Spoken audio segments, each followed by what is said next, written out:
orang yang diselamatkan, ingat, ciri orang yang sudah diselamatkan adalah dia jijik dengan dosa. Efesus 2 ayat 8-9. Sebab karena kasih karunia kamu diselamatkan oleh iman, itu bukan hasil usahamu, tetapi pemberian Allah, itu bukan hasil pekerjaanmu, jangan ada orang yang memegahkan diri.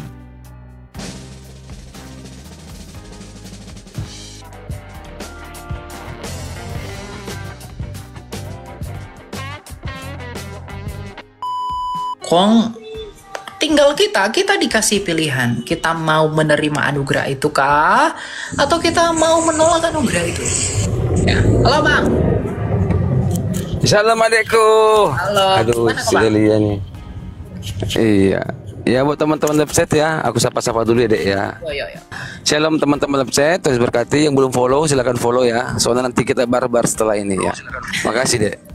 Yo. Ya. Oke. Silakan Dance. Ada yang mau ditanya? Halo. Halo Kak. Ya, silakan. Soal pertanyaan yang tadi itu Kak, apa manusia tentang buah itu Kak, yang buah yang apa? Aduh. Pengetahuan. Tadi aku jawabannya. Buah pengetahuan? Iya Kak ya. Ya, ada apa nih? Tentang buah. Apa ya tadi lupaan? Apa yang mau ditanya?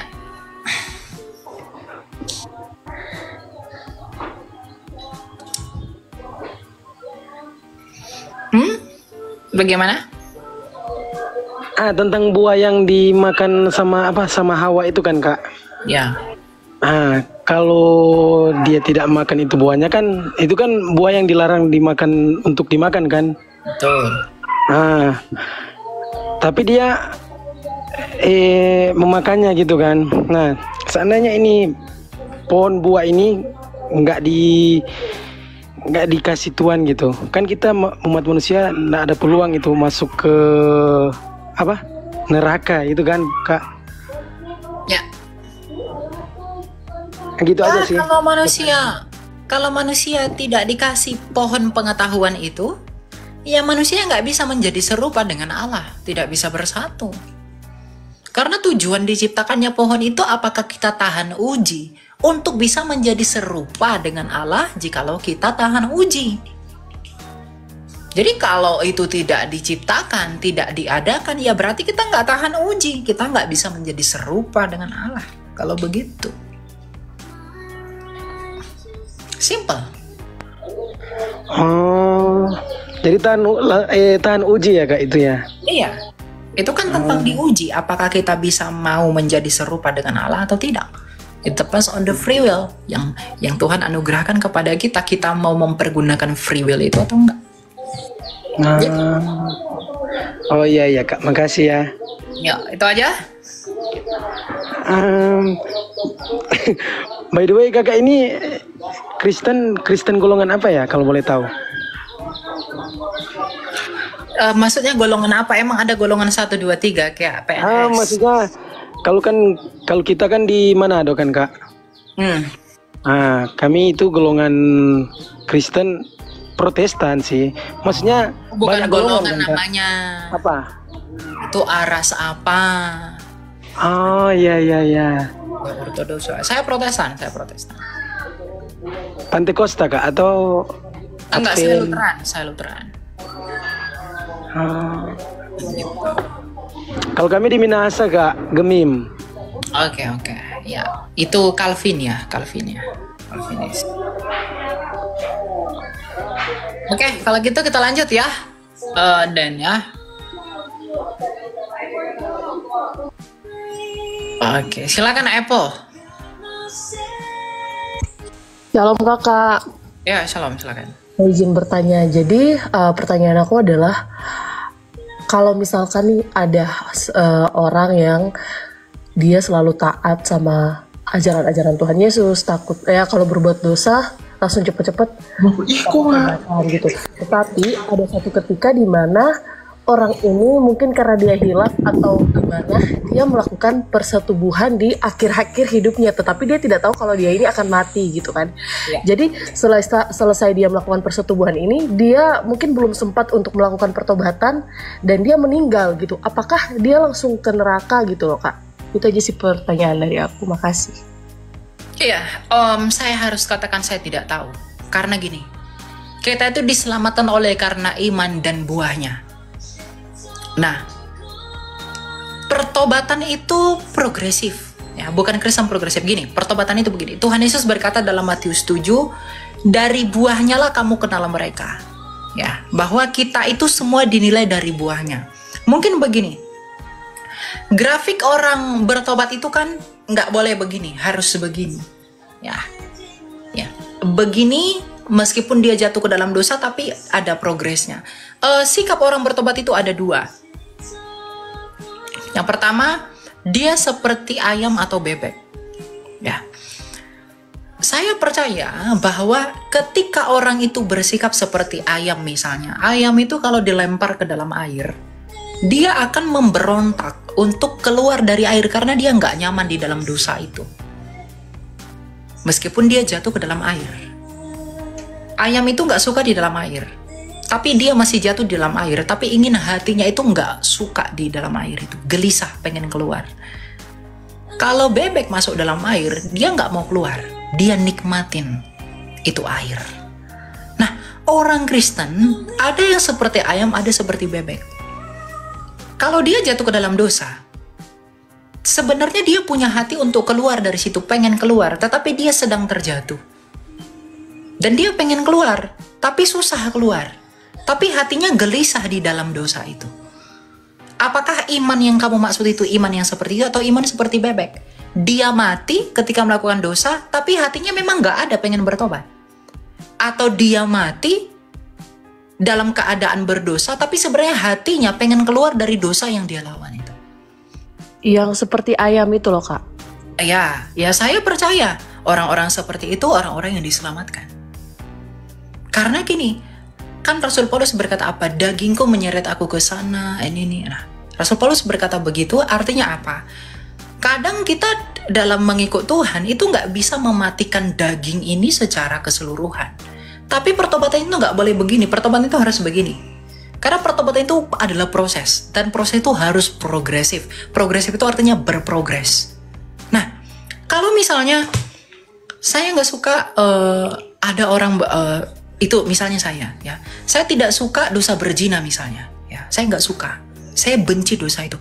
Tapi tiba-tiba suatu hari dalam kelemahan daging saya melakukan itu. Tiba-tiba saya entah apa gitu ditabrak meteor atau apa langsung mati. Ya,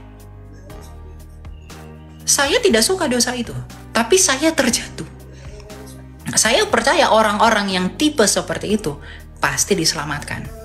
Karena buahnya dia ada, progresif, bertumbuh. Tapi kalau dia berenang-renang, udah nggak apa-apalah, lakuin dosa aja kok, enak kok, gitu kan. Ya udah, jatuh dalam dosa nikmatin, berdosa lagi nikmatin, tanpa ada penyesalan di dalam diri tentang dosa-dosanya. Dia mati ya binasa. Gitu. Makanya dalam Amsal 4 ayat 23, Amsal berkata, jagalah hatimu dengan segala kewaspadaan, karena dari sanalah terpancar kehidupan. Apakah kita orang yang diselamatkan? Ingat, ciri orang sudah diselamatkan adalah dia jijik dengan dosa. Jijik dengan dosa bukan berarti dia tidak bisa jatuh dalam dosa. Jadi kalau Anda jijik dengan dosa Anda, itu Roh Kudus di dalam Anda. Karena Roh Kudus itu menguduskan. Tapi bukan berarti kamu tidak bisa jatuh dalam dosa, karena kamu masih di dunia ini. Kamu bisa jatuh karena dagingmu begitu kuat menarik kamu, dan kamu lemah di dalam respon itu. Bisa saja, siapapun bisa mengalami itu. Tapi kalau udah nggak jijik dengan dosa, dia menikmati itu bahaya. Gitu. Ya? Oke, baik Kak Elia, saya sudah paham. Terima kasih, Shalom. Ya, Tuhan berkati ya. Oke. Silakan berkat satu-satu.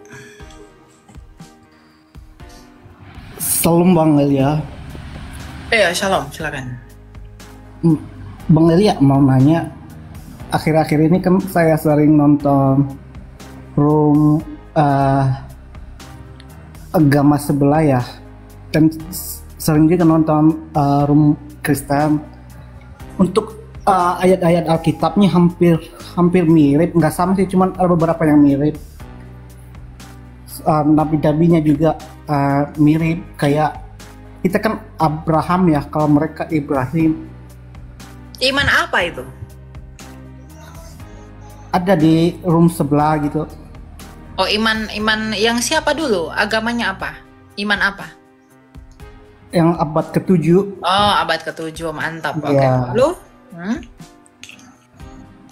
Soal di kitab mereka juga nggak ada kesamaan, cuman hampir-hampir mirip gitu. Bunyi ayatnya. Menurut kayaknya itu kok bisa hampir-hampir mirip gitu ya kayaknya. Oh, enggak. Oke. Biarkan saya ini adekku. Jangan berpolemik di sini ya, Bang. Ku turun ke nanti kamu. Iya, abad ke-7-nya, bukan yang lain-lainnya. Iya, ini kita bicara abad ke-7 ya, Antoni nama ya. kitab sucinya atau nama nabinya atau nama apanya ya? Oke, adekku. Oke. Jadi gini, Bapak ya. Jadi di abad ke-7 itu ya, abad ke-7 itu adalah karya setan, Pak. Gitu loh. Kenapa karya setan? Karena abad ke-7 ya hanya bisa menyerupai itu. Jadi iblis itu sukanya mengkembar-kembari supaya orang sekira-kiranya bingung melihat, oh ini kembar ya, oh ini sama ya, adalah karena kembar aku pilihlah inilah sama ini kok. Nah itu. Tetapi karya Tuhan itu kalau orang yang ngerti tentang kebenaran, tahu dia. Ya, dengan akal pikirannya digunakan, tahu. Contohnya nih, Bapak Antoni contohnya orang Batak. Contoh nih, ya, contoh orang Batak. Kalau kita baca kisah si Singamangaraja, bagusnya kisah yang dikeluarkan di tanah Batak atau kisah yang dikeluarkan oleh orang Kongo? Bapak lebih setuju baca kisah si Singamangaraja yang ada di tanah Batak atau si Singamangaraja yang diceritakan oleh orang Kongo? Iya. Jawab saya, Pak. Yang di tanah Batak, Bang. Yes. Kenapa di tanah Batak? Karena ceritanya pastilah tidak melebar kemana-mana. Jadi kalaulah kitab suci itu ya ditulis oleh orang Yahudi, lalu kita baca dari kitab orang Yahudi, tentu kita dapat eksistensinya, dapat pemahamannya, dapat meaningnya. Tetapi kalau kitab Yahudi kita tahu dari orang abad ke-7 ya, nggak dapat eksistensi, nggak dapat maknanya, nggak dapat meaningnya, sudah bengkok kemana